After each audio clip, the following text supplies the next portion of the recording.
ఎందుకు ఈ విషయాన్ని ఇంతగా చెప్తున్నాను అని అంటే, మన వ్యవస్థలో స్త్రీ అనగానే పురుషునితో సమానం కాదు.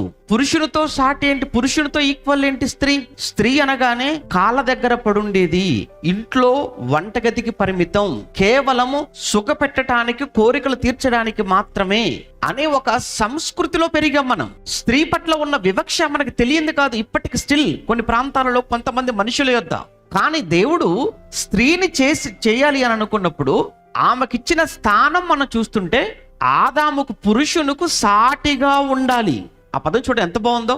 నరుడు ఒంటరిగా ఉండుట మంచిది కాదు, వానికి సాటి అయిన సహాయము. వానికి సాటిగా ఉండాలి, సహాయం చేయాలి, సాటిగా ఉంటూ సహకరించాలి. కనుక స్త్రీ సాటి అయినదే తప్ప, స్త్రీ సాటి అయినదే కానీ స్త్రీ అనగానే చిన్నది, తక్కువ అనేటువంటి భావన మన మనసుల్లో నుంచి తొలగించుకోవాలి దయచేసి. ఎందుకంటే ఈ పురుషాధిక్య సమాజంలో మనం బ్రతుకుతున్నాం. పురుషాధిక్య సమాజంలో మనం ఉంటున్నాం కనుక స్త్రీ అనగానే ఒక బానిసగా చేసి, ఒక ఆట బొమ్మగా మలిచి, ఒక వస్తువుగా చూసే ఒక దరిద్రమైనటువంటి ఒక సంస్కృతి ఇప్పటికీ వేళ్ళునుకొని పోయింది సమాజంలో.